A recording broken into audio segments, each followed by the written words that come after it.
Muy buenos días, hermanos. Gracias a Dios por la oportunidad que me da para poder compartir un devocional más, un día martes más, Padre Santo, y que todo sea para la gloria, para la honra de tu pueblo, Señor mi Dios. Y así pido, Señor, también por mis hermanos, Padre, su bendición, en que tú estés cuidando su vida, Señor, estés dándole consuelo, Padre, y supliendo su necesidad de cada uno de ellos.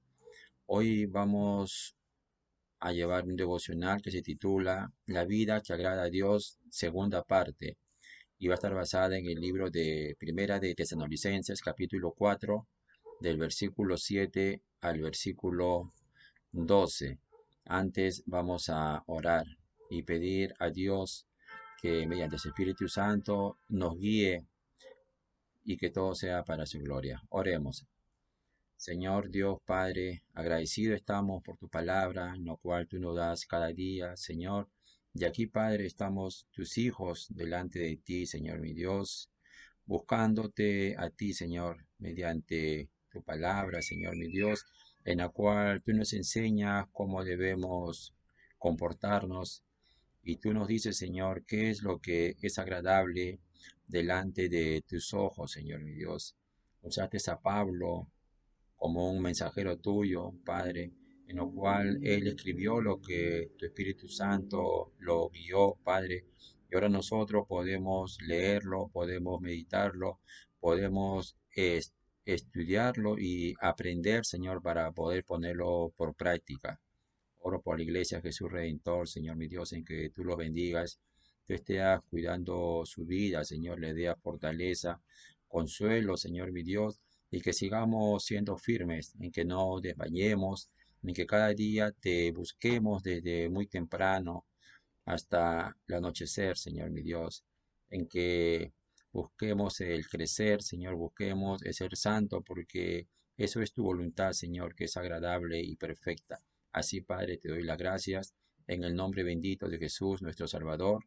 Amén. Les invito a todos a que puedan abrir sus Biblias, Primera de Tesalonicenses, capítulo 4, del versículo 7 hasta el versículo 12. Dice la palabra del Señor, pues no nos ha llamado Dios a inmundicia, sino a santificación. Así que el que desecha esto, no desecha a hombre, sino a Dios, que también nos dio su Espíritu Santo. Pero acerca del amor fraternal, no tenéis necesidad de que os escriba, porque vosotros mismos habéis aprendido de Dios, que os améis unos a otros y también lo hacéis así con todos los hermanos que están por toda Macedonia. Pero os rogamos, hermanos, que abundáis en ellos más y más, y que procuréis tener tranquilidad y ocuparos en vuestros negocios y trabajar con vuestras manos de la manera que os hemos mandado, a fin de que os conduzcáis honradamente para con todos los de afuera, y no tengáis necesidad de nada. Aquí el apóstol Pablo empieza este versículo que la semana pasada hemos empezado, la vida que agrada a Dios. Aquí Pablo va a hablar y dice, pues Dios, en el versículo 7, pues Dios no nos ha llamado a inmundicia, sino nos ha llamado a santificación. Dice la palabra de Dios en 1 Pedro capítulo 1, del verso 1 al del versículo 15 al 16, sino como aquel que os llamó es santo, sed también vosotros santos en toda vuestra manera de vivir, porque escrito está, sed santos, porque yo soy santo.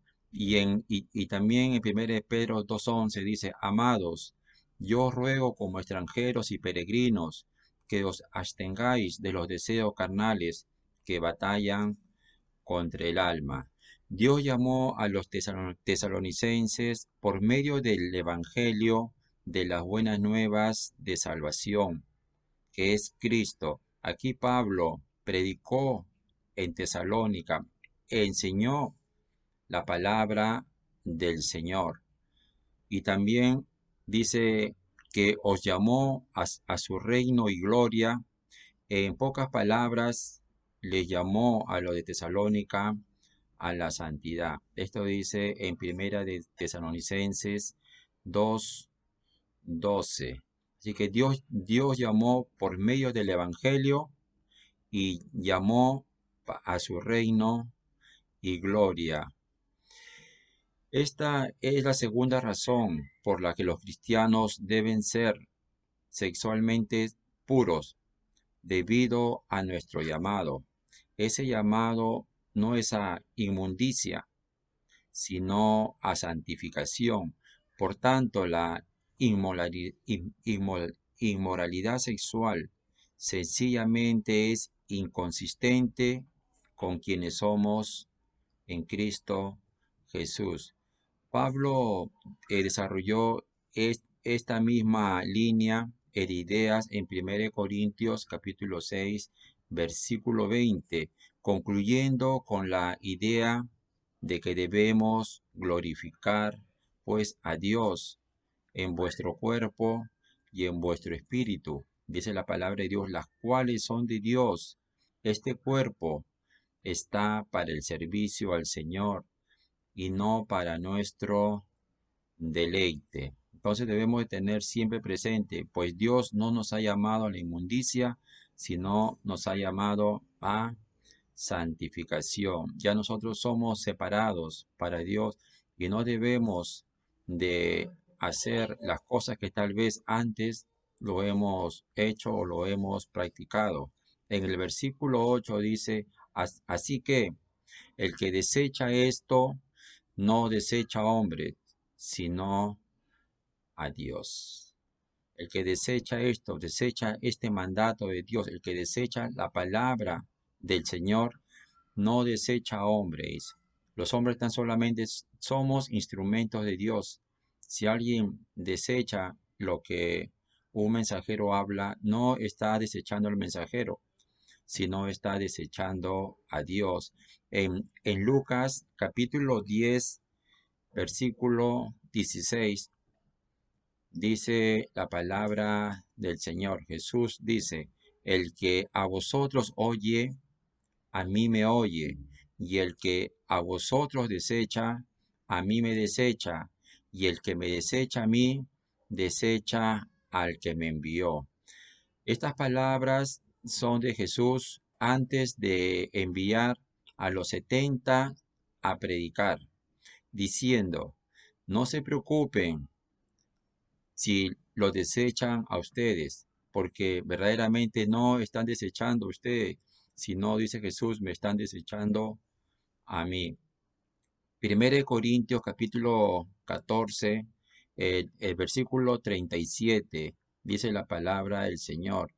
Y, y si alguno se cree profeta o espiritual, reconozca lo que os escribo son mandamientos del Señor. En este texto, Pablo afirma su inspiración y que escribió mandamiento del Señor inspirado por el Espíritu Santo. Por eso dice, si alguno se cree profeta o espiritual, reconozca lo que os escribo son mandamientos del Señor. El que es de Dios reconoce que verdaderamente es que lo que habla un llamado del Señor viene de Dios, porque ambos tenemos el Espíritu de Dios, lo que ya hemos creído, y los que no han creído, el Espíritu Santo le va a convencer de pecado para que esta persona reconozca a Jesús como su Salvador. Dios hizo al hombre con libre de albedrío. Por lo tanto, el hombre puede aceptar o rechazar la palabra de Dios. Tiene libertad para de hacerlo, pero lo que el hombre no tiene poder es de escapar de las consecuencias de su decisión. Y el verso sigue diciendo que también nos dio su Espíritu Santo. A darnos el Espíritu Santo, Dios nos da todas las bendiciones de salvación y todos los privilegios y honores de la comunión con Dios el Padre, Dios el Hijo y Dios el Espíritu Santo, como lo dice 2 Corintios capítulo 13, versículo 14. El Espíritu Santo obra en la santificación en nosotros por medio de sus enseñanzas. En 1 Corintios capítulo 6, verso 11 dice, y esto erais algunos. Vamos a hacer un alto acá. Y esto erais algunos. ¿Qué éramos nosotros antes? Algunos, ¿no? ¿Qué éramos antes? Para eso tenemos que retroceder al versículo 9, 1 Corintios 6, 9, y no, 6, 9 y 10. Y dice, ¿no sabéis que los injustos no heredarán el reino de Dios? No erréis, ni los fornicarios, ni los idólatras, ni los adúlteros, ni los afeminados, ni los que se echan con varones, ni los ladrones, ni los ávaros, ni los borrachos, ni los maldecientes, ni los estafadores heredarán el reino de Dios. Entonces, retrocediendo al versículo 11 dice, y esto eráis algunos. No sé, podemos identificarnos en algo de lo que hemos sido más antes. Cada uno conoce, ¿no? Cómo hemos andado, pero ya eso es el pasado, eso quedó atrás. Éramos, ¿no? Y sigue, y sigamos leyendo el versículo 11. Mas ya habéis sido lavados, ya habéis sido santificados, ya habéis sido justificados en el nombre del Señor Jesús y por el Espíritu de nuestro Dios. Ya la palabra de Dios dice acá que ya hemos sido lavados, santificados, justificados y todo en el nombre del Señor Jesús y todo dice por el Espíritu de nuestro Dios. En Primera de Corintios 6, 18, del 18 al 20, se ve la relación estrecha entre la morada del Espíritu Santo en nosotros y la pureza de vida. La palabra de Dios dice que nuestro cuerpo es el templo del Espíritu Santo. Vamos a leer 1 Corintios 6, 18 al 20. Dice la palabra de Dios, huid de la fornicación. Así empieza este versículo, huid de la fornicación, porque la fornicación es una inmundicia y nosotros no hemos sido llamados a la inmundicia, sino a santificación. Por eso dice, huid de la fornicación. Cualquier otro pecado que el hombre cometa está fuera del cuerpo, mas el que fornica contra su propio cuerpo peca. ¿O ignoráis que vuestro cuerpo es templo del Espíritu Santo, el cual está en vosotros, el cual tenéis de Dios, y que no sois vuestro? Porque habéis sido comprados por precio? Glorificar pues a Dios en vuestro cuerpo y en vuestro espíritu, los cuales son de Dios. El cuerpo de un cristiano pertenece al Señor. Esto debemos de tenerlo siempre presente. El cuerpo de un cristiano pertenece al Señor. Por eso hay que cuidar. Esto lo dice, ¿no? Eso está en el versículo 13. Dice, entonces, el cuerpo de un cristiano pertenece al Señor. Es un miembro de Cristo. Este cuerpo es un miembro de Cristo y es el templo del Espíritu Santo. Todo acto de fornicación o de adulterio o de otro pecado no, o de otro pecado es cometido por el creyente en el santuario. Voy a repetir de nuevo, ya. Todo acto de fornicación, adulterio o cualquier otro pecado es cometido por el creyente en el santuario, el lugar santísimo donde Dios habita, donde en nuestro cuerpo. Ningún pecado tiene mayor potencialidad para destruir el cuerpo, y esto es algo que todo creyente debería evitar. Al cometer este pecado de adulterio, fornicación, dañamos nuestros cuerpos de una manera espiritual y también de una manera física. Hay diferentes enfermedades venéreas en que podemos adquirir por no saber cuidar nuestro cuerpo. En el versículo 9 dice la palabra del Señor, sigue hablando a la iglesia de Tesalónica, pero acerca del amor fraternal, no tenéis necesidad de que os escriba. Todos los que han obedecido al Evangelio deben entender la importancia del amor fraternal. En Romanos capítulo 12, el verso 10 dice la palabra del Señor. Amaos los unos a los otros con amor fraternal, en cuanto a honra, prefiriéndoos los unos a los otros. En 1 de Pedro capítulo 1, en el versículo 22, dice, habiendo purificado vuestras almas por la obediencia a la verdad, mediante el Espíritu, para el amor fraternal no fingido, amaos unos a otros entrañablemente de corazón puro.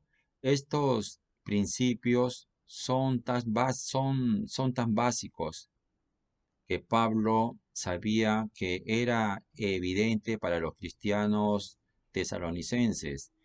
Los tesalonicenses habían aprendido de Dios sobre la importancia del amor. Sin embargo, todos debemos recibir un recordatorio. Los hermanos de Tesalónica practicaban el amor ágape, el amor de Dios, amándose unos a otros. Y si seguimos leyendo, el versículo 9 dice la segunda parte, porque vosotros mismos habéis aprendido de Dios que os améis unos a otros. El llamado amor del mundo es más bien pasión de la concupiscencia, pero Pablo y sus compañeros ya habían enseñado a los tesalonicenses lo que es el verdadero amor. Y esto lo vemos en Dios el Padre cuando envió a su Hijo Jesús.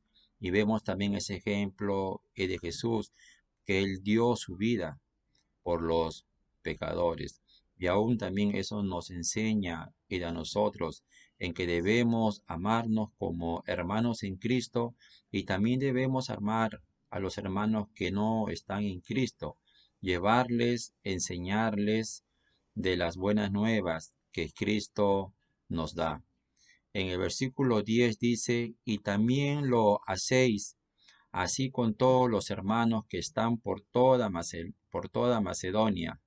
Esta es otra razón por la cual él no tenía que escribirles más sobre el amor fraternal. No era que los tesalonicenses no tuvieran amor.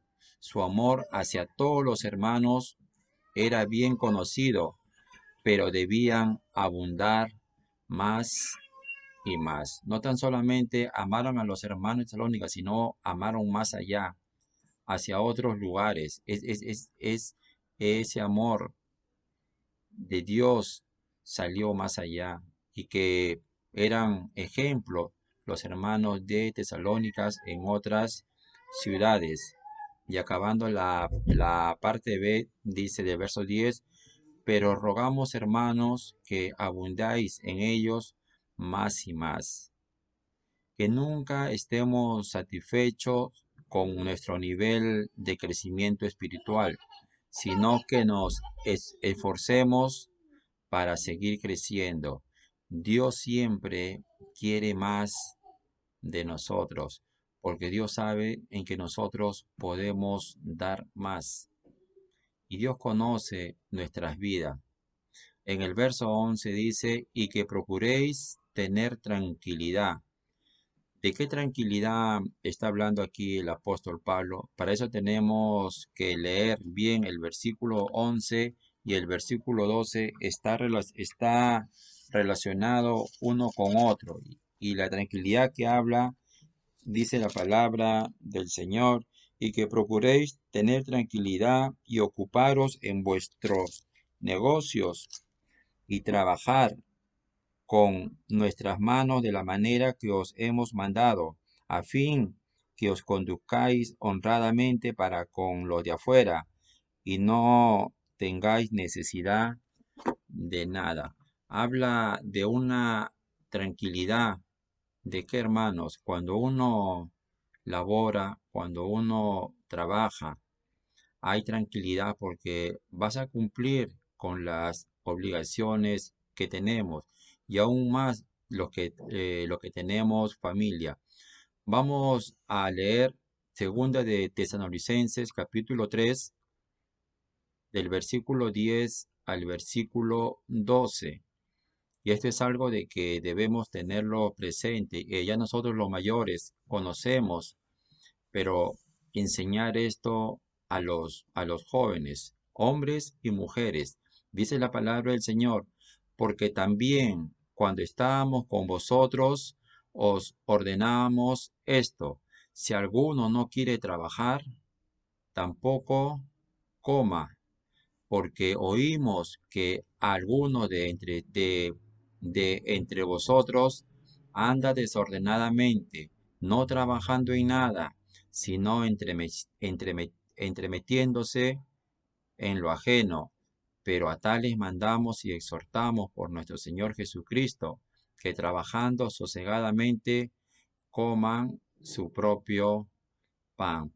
Aquí Pablo está hablando de que hay que trabajar y el que no trabaja no coma, porque el que no trabaja le sobra tiempo y dice que lleva una vida desordenada y también que entromete en lo ajeno, en donde no debería estar. Otros textos enseñan la importancia de vivir sin afán, pero en esta carta a los tesalonicenses, Pablo enseña que si el cristiano se ocupa en sus propios negocios y trabaja con sus manos para ganarse la vida, tendrán tranquilidad. Desde luego, el trabajar con las manos es necesario para evitar el afán mencionado en otros textos. Imagínense, hermano, uno trabajando tiene la tranquilidad de que llegando fin de mes o quincena o semanalmente vas a recibir un salario y eso nos da la tranquilidad que podemos cubrir nuestros gastos, podemos pagar el luz, el agua, el cable, los alimentos, ¿no? Y eso nos da tranquilidad. Gracias a Dios por lo que trabajamos.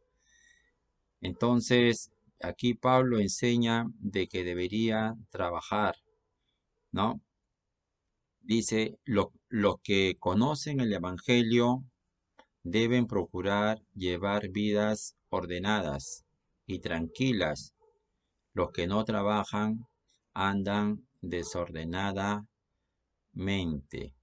Y dice la otra parte de este verso, y ocuparos en vuestros negocios. Así que ninguno de vosotros padezca como homicida o ladrón o malhechor o por entremeterse en lo ajeno. Esto lo dice Primera de Pedro capítulo 4 versículo 15. Dicen, voy a repetir ya. Así que ninguno de vosotros, habla la iglesia, padezca como homicida o ladrón o malhechor o por entrometerse en lo ajeno. El que trabaja no le va a sobrar tiempo. Lo contrario, le va a faltar tiempo. Y Pablo repite aquí lo que hemos mandado. Parece que la enseñanza cayó sobre oídos sordos, porque Pablo se ve en la necesidad de repetirla en esta carta y luego en la segunda carta, ¿no? Tiene que volver al tema con mucho más énfasis, aún hablando de apartarse de los que andan desordenadamente. En el libro de segunda de Tesalonicenses lo va a hablar de una manera más amplia. Los que se ocupan de sus propios negocios no tienen tiempo para ocuparse en los negocios del prójimo. Lo que pasa es que los entrometidos descuidan sus propios negocios. Y dice la palabra del Señor, y trabajar con vuestras manos de la manera que os hemos mandado. En Efesios 4:28 dice, el que hurtaba ya no hurte más, sino trabaje haciendo con sus manos lo que es bueno, para que tengan que compartir con el que padece necesidad. Y en Génesis 2:15 dice, tomó pues Jehová Dios al hombre y lo puso en el huerto del Edén para que lo labrara y guardase.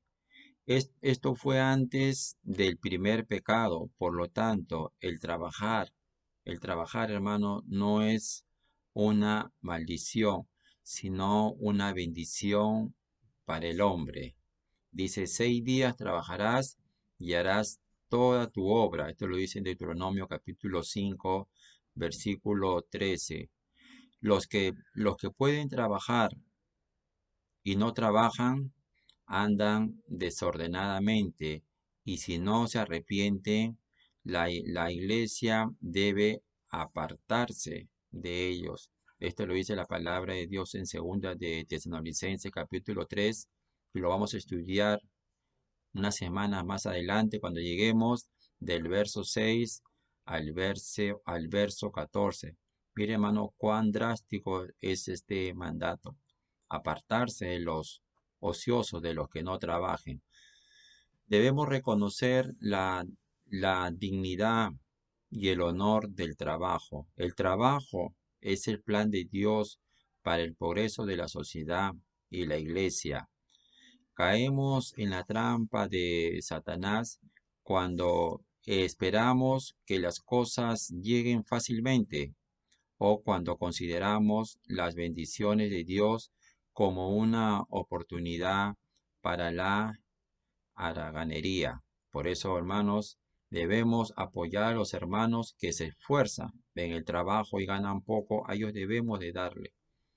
Pero vemos hermanos o cualquier persona en que teniendo fuerzas y que no trabajen, ellos creo que no tienen ese privilegio de recibir la bendición que Dios nos ha dado. Pablo nos ha dejado un buen ejemplo de trabajar con sus manos. Esto lo hemos visto en el capítulo 2, en el verso 9.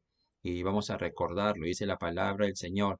Porque os acordáis, hermanos, de vuestro trabajo y fatiga, como, como trabajando de noche y de día, para no ser gravosos a ninguno de vosotros, os predicamos el Evangelio de Dios. Acá Pablo predicaba la palabra de Dios, pero también tenía tiempo para poder trabajar. Aquí también Pablo enseña que los que predican el Evangelio deben vivir del Evangelio. A veces Pablo mismo recibía salario, pero en varios pueblos él trabajó con, con sus manos para dejar un buen ejemplo para otros y para no poner ningún tropiezo en el Evangelio. La Biblia condena la pereza y hay muchos textos en la cual habla sobre el perezoso. Vamos a leer, ¿no? Y vamos a leer un texto del Nuevo Testamento en donde Pablo dice, porque también cuando estábamos con vosotros, os ordenamos esto: si alguno no quiere trabajar, tampoco coma. Segunda de Tesalonicenses 3:10. La ociosidad es un campo fértil para la cizaña de Satanás. Recuerde que en este texto Pablo habla de la tranquilidad. Es necesario trabajar para nuestra propia tranquilidad y la de nuestra familia. El verso 12 dice: a fin de que os conduzcáis honradamente, apropiada y decentemente, significa la palabra honradamente, ¿no? Andemos de día honestamente, dice en Romanos 13:13. Lo opuesto de andar honradamente es andar desordenadamente. Dice: para con los de afuera juzgan el evangelio por la vida y conducta del cristiano, sí, de nosotros. Ellos nos observan qué es lo que nosotros hacemos. Si es cumplido en su trabajo, ellos no ven. Si es cumplido en su trabajo, si cumplen con sus compromisos, si pagan sus deudas, si sus tratos financieros son honestos y muchas cosas más, etcétera. Ahora yo les hago una pregunta. ¿Nos importa lo que piensan los de afuera? A Pablo sí le importaba. Pablo dice: andad sabiamente para con los de afuera, en Colosenses 4:5. Si a un hermano quiere ser anciano de la iglesia, en primera de Timoteo 3:7 dice: es necesario que tenga buen testimonio de los de afuera. Así que, hermanos, es muy importante lo que piensan los de afuera, porque nosotros debemos dar un buen testimonio. Y dice: y no tengáis necesidad de nada. El que trabaja no es un vago, no es un ocioso, sino que es responsable e independiente. El que está verdaderamente, ¿cómo decir?, incapacitado, tiene que depender de otros. Y el día llegará cuando cada uno será dependiente por causa de las aflicciones de la edad avanzada o por una enfermedad. Pero hasta que ese día llegue, nadie debe ser dependiente de otros, sino debe ser independiente, trabajando con sus manos. Aquí la palabra de Dios nos enseña lo que es agradable ante sus ojos de Él. Nos habla del amor, nos habla del trabajo en que cada creyente debe tener. Y esto es lo que la palabra de Dios nos enseña en primera de Tesalonicenses, capítulo 4, que hemos estudiado desde el versículo 7 hasta el versículo 12. Muchísimas gracias, hermanos, por su tiempo en que nos da. Y recuerde siempre esto, que hemos sido llamados a santidad y no hemos sido llamados a la inmundicia. Que Dios lo bendiga, hermanos, a cada uno de ustedes.